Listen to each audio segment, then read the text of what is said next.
샬롬, 말씀 읽어주는 김기웅 목사입니다. 오늘도 기대하는 마음과 사모하는 마음을 가지고 하나님의 말씀 함께 읽겠습니다. 사도행전 26장 19절부터 32절까지의 말씀입니다. 아그리빠 왕이요, 그러니 내가 어찌하겠습니까? 이런 비전을 두고 그냥 물러설 수는 없었습니다. 그 자리에서 나는 순종하며 믿는 자가 되었습니다.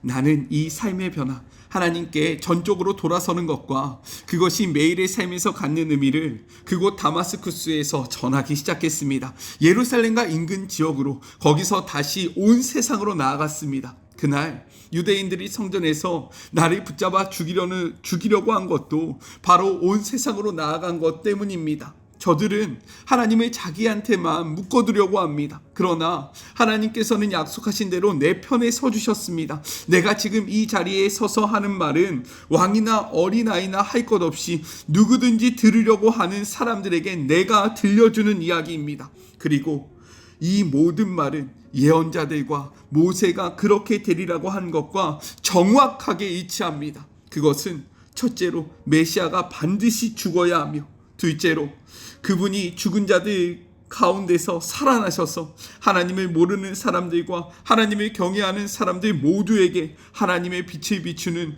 첫 번째 빛이 되리라는 것입니다. 베스도에게 이 말은 버거운 것이었다. 그는 큰 소리로 말을 잘랐다. 바울, 그대가 미쳤소. 책을 너무 많이 읽고 허공을 너무 오래 쳐다봤소. 그만 자중하고 현실 세계로 돌아오시오. 그러나 바울은 물러서지 않았다. 베스도 총독하카, 정중히 아뢰입니다. 나는 미치지 않았습니다. 맑은 정신으로 똑바로 말하는 것입니다. 왕께서는 내가 무슨 말을 하는지 잘 알고 계십니다. 내 이야기 중에 왕께서 제정신이 아니라고 여길 만한 것은 하나도 없다고 확신합니다. 왕은 오래전부터 이 일을 다 알고 계셨습니다. 이 일은 아무도 모르게 벌어진 일이 아닙니다. 아그리빠 왕이요, 예언자들을 믿으시지 않습니까? 대답하지 않으셔도 믿으시는 줄 내가 압니다. 그러자 아그리빠 왕이 대답했다. 이대로 더 가다가는 내가 나를 그리스도인으로 만들겠구나. 바울이 결박된 채 말했다. 이것이 내가 기도하는 바입니다. 지금이나 나중이나 왕뿐 아니라 오늘 여기에서 이야기를 듣고 있는 여러분 모두가 나처럼 되기를 바랍니다. 이렇게 결박된 것만 빼고 말입니다. 왕과 총독이 버니게와 참모들과 함께 일어나 옆방으로 가서 지금까지 들은 것을 두고 의논했다. 그들은 금세 바울이 무죄라는 내 뜻을 같이 하며 말했다. 이 사람은 사형은 고사하고 감옥에 갇힐 만한 일도 한 적이 없습니다.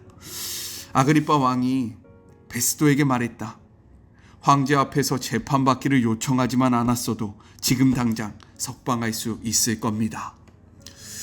이것은 하나님의 말씀입니다.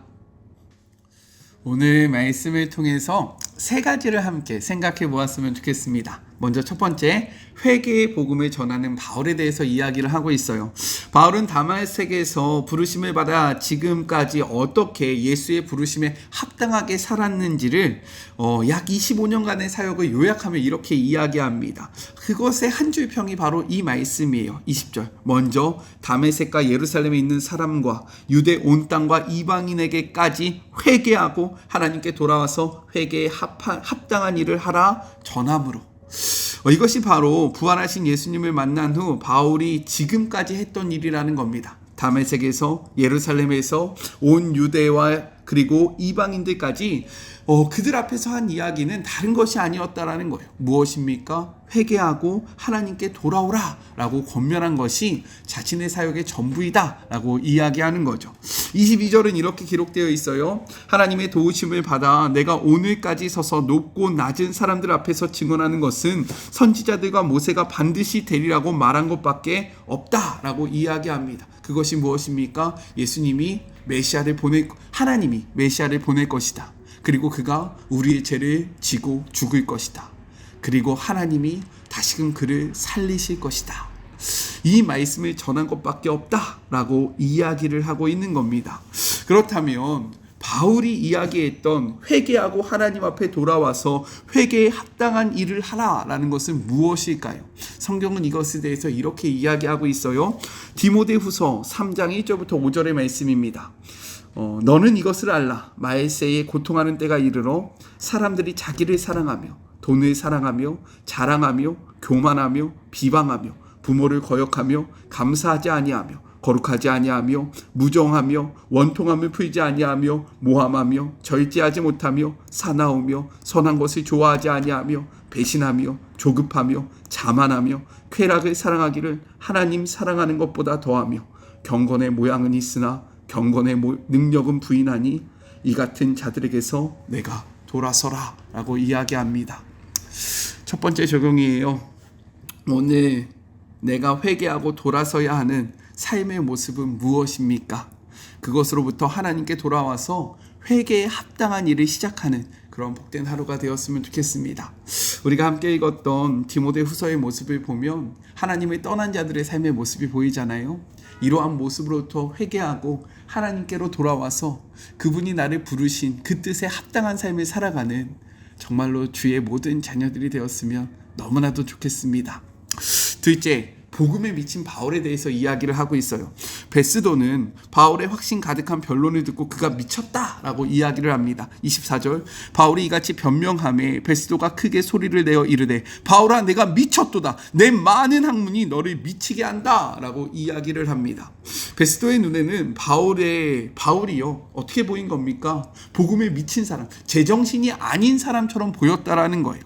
이는요, 복음이 제시하는 하나님의 나라가 이 세상 질서와 얼마나 다른지를 보여주고 있는 겁니다. 이 질서와 맞았다면 그의 이야기를 듣고 미쳤다라고 생각하겠습니까? 아니라는 거예요. 그런데 바울이 전했던 하나님 나라의 이 복음과 세상의 가치관이 너무나도 다르니까 바울을 바라보면서 네가 미쳤다라고 이야기할 수밖에 없었다라는 겁니다. 즉 힘을 숭배하는 자들의 눈에는요, 세상을 구원하려는 그 죽음을 선택한 예수 그리스도가 이해되지 않는 거죠. 또한 이러한 예수님을 따르는 그러한 삶 역시 이해가 되지 않는 겁니다. 그래서 성경은 이렇게 이야기하는 거예요. 고린도전서 1장 18절의 말씀입니다. 십자가의 도가 멸망하는 자들에게는 미련한 것이요 구원을 받은 우리에게는 하나님의 능력이라. 23절, 우리는 십자가에 못 박힌 예수 그리스도를 전하니 유대인에게는 거리끼는 것이요 이방인에게는 미련한 것이로되. 24절, 오직 부르심을 받은 자들에게는 유대인이나 헬라인에게나 그리스도는 하나님의 능력이요 하나님의 지혜다 라고 이야기를 합니다. 세상에 볼 때 예수를 믿는 복음은요 미련한 것이고요 거리끼는 것이라는 거예요. 하지만 예수님을 믿는 우리에게는 이 복음이 어떻게 됩니까? 하나님의 지혜이고 정말로 하나님의 능력이 된다라고 이야기를 하고 있는 거예요. 우리에게 복음은 어떠합니까? 하나님의 능력입니까? 아니면 미련한 것 혹은 거리끼는 것입니까? 바울은요 이렇게 이야기합니다. 에베소서 5장 18절의 말씀이에요. 술 취하지 말라. 이는 방탕한 것이니 오직 성령으로 충만함을 받으라. 지금 바울은요 성령의 충만함을 받았어요. 그러니까요 어떻게 됩니까? 세상 사람들이 보기에는 미친놈처럼 보이기 시작하는 거예요. 술 취한 사람도 정상으로 보입니까? 아니잖아요. 술 취한 사람들이 어떻게 정상으로 보입니까?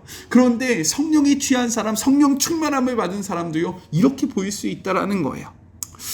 저는요 우리 모두가 바울과 같이 성령이 충만한 자가 되어 세상 속에서 예수의 미친 자다라는 소리를 듣기를 간절히 소망합니다. 그래서 제가 좋아하는 말이 있어요. 예수쟁이 김기웅 목사입니다. 예수쟁이라는 것은 무엇이에요? 예수의 미친 사람이라는 것을 뜻하고 있지는 않습니까? 그래서 두 번째 적용입니다. 나는 지금 무엇에 미친 자입니까? 나에게 복음이 거리끼는 것과 미련한 것처럼 여겨지지는 않습니까? 성령의 충만함을 입어 예수의 미친 자가 되어 살아가는 하루가 되기를 간절히 소망합니다. 마지막 셋째, 복음을 거부하는 아그리빠 왕에 대해서 이야기하고 있어요. 아그리빠 왕은요 선지자를 알았고 예수님께서 행하신 일과 선포하신 말씀마저 어느 정도 알고 있었습니다. 하지만 바울이 전하는 복음 앞에 그는 이렇게 이야기해요. 28절의 말씀입니다. 아그리빠가 바울에게 이르되 내가 적은 말로 나를 권하여 그리스도인이 되게 하려는도다. 아그리빠는요 바울이 전했던 복음을 거부하고 있다라는 거예요. 이는 무엇이냐? 자신이 왕의 자리에서 내려오는 것을 거부하고요, 예수님을 그 자리에 앉히는 것을 거부한 것을 뜻하고 있다는 겁니다. 예수님을 믿는다는 것은 무엇이에요? 우리의 삶의 주인을, 우리의 삶의 주권을 주님께 양도하는 거잖아요. 그런데 그것이 싫다라고 이야기하고 있는 겁니다. 그리고 그 핑계로 무엇이라고 이야기합니까? 적은 말로 나를 그리스도인이 되게 한다라고 이야기하잖아요. 적은 말은요, 짧은 말입니다. 내가 충분히 듣지 못했다라는 거예요. 너가 나를 전도하기에 시간이 충분하지 않았다라고 이야기합니다. 하지만 이것은 핑계입니다. 왜요? 그는 이미 알고 있었어요. 성경이 이야기하는 그 복음을 알고 있었고요, 예수 그리스도도 알고 있었습니다. 하지만 받아들이지 않기 위해서 너가 적은 말로, 지금 너의 말이 적어서 나는 예수를 믿을 수 없는 거야 라고 핑계를 대고 있다는 겁니다. 그러자 바울이 이렇게 이야기해요. 29절의 말씀입니다. 바울이 이르되 말이 적으나 많으나 당신뿐만 아니라 오늘 내 말을 듣는 모든 사람도 다 이렇게 결박된 것 외에는 나와 같이 되기를 하나님께 원하나이다. 바울은 이렇게 이야기하는 거죠. 말이 많거나 적거나 그것은 중요한 것이 아닙니다. 즉 핑계대지 말라는 거예요. 너가 예수를 믿지 않는 것은 너의 삶의 주인이 너가 되기 때문이다. 근데 이것을 내려놓기를 싫어하는 것이 아니냐? 그래서 예수를 믿지 않는 것이지 않느냐? 그런데 나는 이렇게 내가 결박된 것 빼고는 너희 모두가 다 예수 앞에 굴복하기를 간절히 소망한다 라고 선포하고 있는 겁니다. 그래서 바울은 이렇게 이야기했어요. 빌립보서 3장 8절의 말씀입니다. 또한 모든 것을 해로 여김은 내 주 예수 그리스도를 아는 지식이 가장 고상하기 때문이라. 내가 그를 위하여 모든 것을 잃어버리고 배설물로 여기름을 그리스도를 얻기 때문이다 라고 이야기합니다. 바울에게 가장 중요한 것은 예수였어요. 가장 값어치 있는 것은 복음이었습니다. 그렇기 때문에 다른 것들은 아무것도 중요하지 않았어요. 그래서 복음보다 자신의 왕권을 더욱더 중요하게 여기는 아그리빠에게 이야기하는 겁니다. 복음을 받아들여야 한다. 너 알고 있지 않냐? 복음이 가장 중요한 것을. 그런데 너 왜 핑계를 대면서 그 복음을 거부하냐? 내가 이렇게 매인 것 빼고는 우리 모두가 다 나처럼 예수 그리스도를 아는 지식이 가장 고상하다는 것을 깨닫기를 간절히 소망한다 라고 이야기하는 그러한 바울의 이 복음을, 이 메시지를 받아들이는 저와 우리 사랑하는 마리모 가족들이 되었으면 좋겠습니다. 그래서 세 번째 적용이에요. 나에게 가장 중요한 것은 무엇입니까? 예수를 아는 지식을 가장 귀한 것으로 여기며 살아가고 있습니까? 아니면 아그리빠처럼 이유와 핑계를 대면서 복음을 거부하고 있지는 않습니까? 내가 복음을 거부하는 그 핑계는 무엇입니까? 우리의 삶을 돌아보는 하루가 됩시다. 우리 같이 기도할까요? 바울은 회개하고 돌이키라고 이야기합니다. 내가 돌이켜야 하는 삶의 모습은 무엇입니까?